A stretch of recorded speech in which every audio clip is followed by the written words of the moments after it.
after Roe was overturned, many Americans asked why the Democrats had failed to codify Roe into law. Vice President Kamala Harris answered the question over the weekend on CBS. Let's take a look.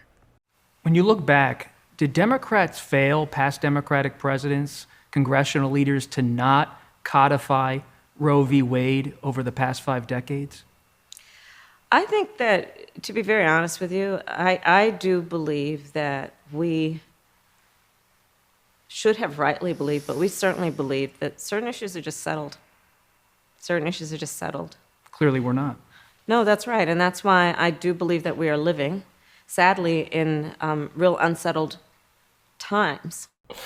On the same day of that terrible interview, a Twitter user with the handle Musk Till Dawn tweeted, "Today is my last day as the guy who spins Kamala Harris around 25 times before pushing her into the room for her interviews. It has been an incredible opportunity and I'm sad to leave it."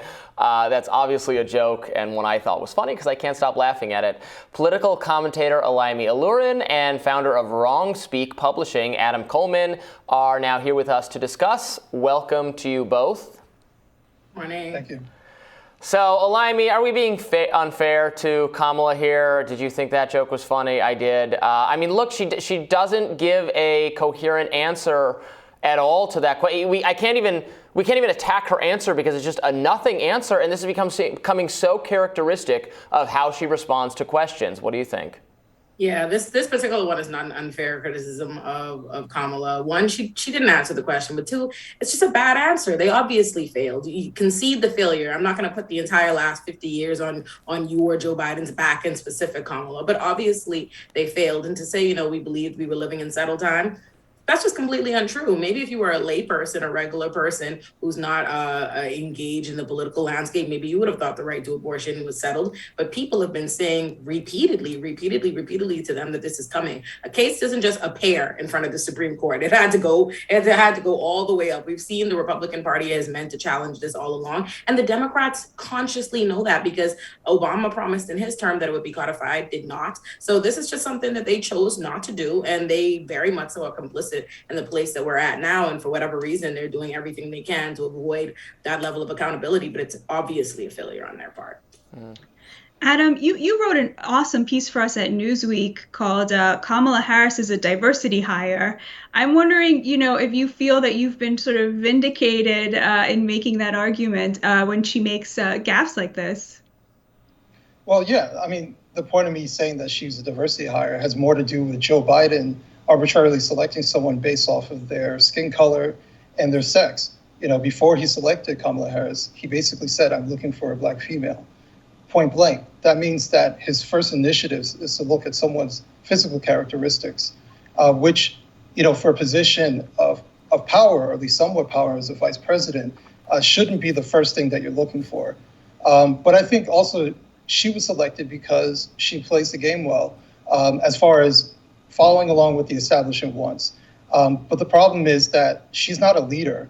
What she said as far as we thought this was codified is obviously nonsense. As long as I've been in politics, Democrats have been threatening that the Republicans want to reverse Roe v. Wade, meaning that they thought it was possible to do, and they never had the initiative to codify it in law. So I think it's more likely that they always wanted this to be some sort of wedge issue, something they can campaign on, something that they could use to weaponize against the right. But here we are in a post-Roe v. Wade society. Well, Transportation Secretary Pete Buttigieg responded to questions about a recent tweet, actually from his husband, addressing the Kavanaugh protests that I discussed in my radar. Let's take a look at his answer.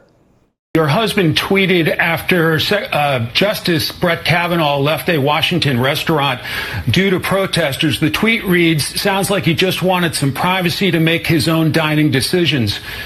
Is that appropriate, sir? Look, when public officials go into public life, we should expect two things. One, you should always be free from violence, harassment, and intimidation. And two, you're never going to be free from criticism or peaceful protest, people exercising their First Amendment rights. Okay. And that's what happened in this case. Remember, the justice never even came into contact with these protesters, reportedly didn't see or hear them.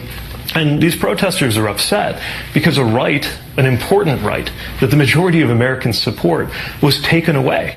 So, and after that interview, the host of the No Lie podcast, Brian Cohen, tweeted, "Pete Buttigieg is just too good at this." And Olayemi, I'm wondering, like, what you make of that. You know, we are in this moment where it seems like liberals, Democrats are casting about for replacements for Joe Biden, Kamala Harris, you know, that they really don't see them as the future of the party. What do you make of all of that talk?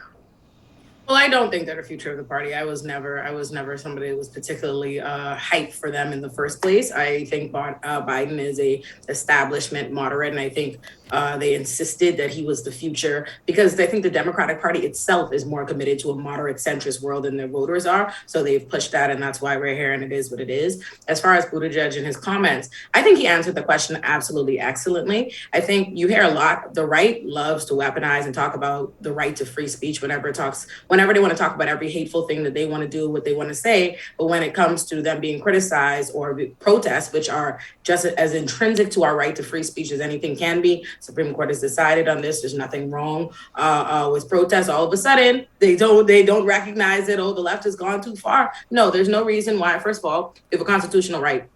People are allowed to protest, especially peacefully. Second of all, if a Supreme Court justice is going to be making decisions as widespread as overturning Roe, they should expect backlash, and especially when it comes to the right to privacy, which, again, is what Roe was anchored in. If Kavanaugh does not respect the right to privacy in that form and how it impacts the lives of women all over this nation, there's no reason why he should be entitled to some extra level of privacy no one else is that forbids him from protest. So I think Buttigieg did an amazing job answering that question. I couldn't have said it better myself. Yeah, and I thought the underlying tweet really from Chasten Buttigieg was perfectly inoffensive. Honestly, it was fine. I don't see why there was even controversy over it, really.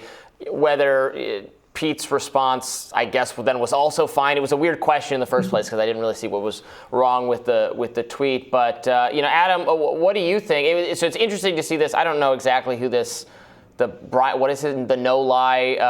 Actually, I've seen his tweets before and found them to be not great tweets in general. So I don't know how accurate this kind of no lie framing is for whatever that person has going on. But clearly some rallying behind Buttigieg, I guess. Although at a time where he's perceived, I think correctly, to be presiding over just like a disastrous time at the Department of Transportation, air travel, a complete and total wreck right now.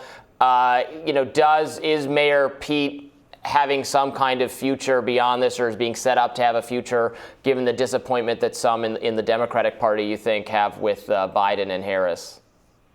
Yeah, I think there's this huge desire to want to uplift Pete because, admittingly, he is competent, he's intelligent, and he's on the younger side, and much more so than someone like Joe Biden. But the problem is that I don't think he's very likable. I think that's why he didn't go as far as many other people. But the thing is, he's far more competent than Kamala Harris or even Joe Biden. So this isn't necessarily a knock on him as far as what he could be, as a politician or even leadership. It's more so that whether we like it or not, when people go out and vote, they vote for people that they can relate to and that they like. And I don't think that is Pete Buttigieg. That's just my gut feeling to him. Yeah, I know there's a lot of dislike. Go ahead, Batya. Oh, I was just gonna ask Olayemi, returning to the first point, why do you think that the Democrats never codified Roe v. Wade when they had the chance as law? I'm really interested in that question, actually.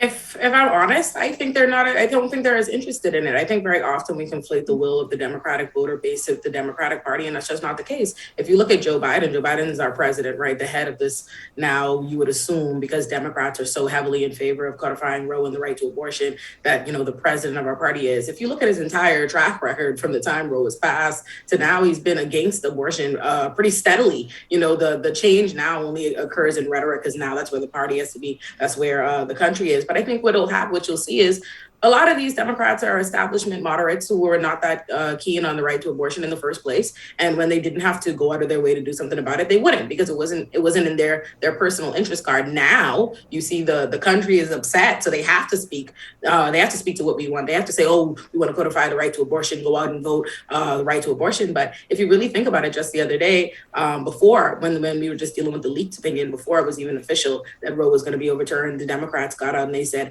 okay, the right to abortion is being threatened. If you want us to codify Roe, you need to go ahead and vote for the midterms. Meanwhile, they were still backing anti-choice politicians in their party in places like Texas when they could have supported their opposition who were pro-choice. So I just think the Democratic Party is just not that aligned in the principles of its voters. I think that's the real truth. And Adam, do you think that the critique that Olayemi had of the right, that they, love to talk up free speech when it's in their interest, but they're not necessarily, they don't really defend it when it's coming from the other side. Do you think that that's a fair critique of the right, would you say? I think most people are inconsistent. That's my honest critique. It doesn't matter what political side you're on. If we want to shape something in our direction, we can find some way to say, well, they do this and we do that, So I think a lot of people are inconsistent when it comes to the freedom of speech or even bodily autonomy. That's the other thing that we like to talk about. Personally, I know that the right to protest is something that we legally are able to do as long as it's peaceful. I personally, no matter which side it is, I feel uncomfortable about going to people's homes and going and following them to personal events. I just don't feel comfortable with it. I wouldn't advocate for that. But I understand it's within people's rights to do. So yeah, that's basically my stance on that. Well, Olayemi, Adam, thank you so much for joining us. We really appreciate it. Thank you. And we'll be back with more Rising right after this.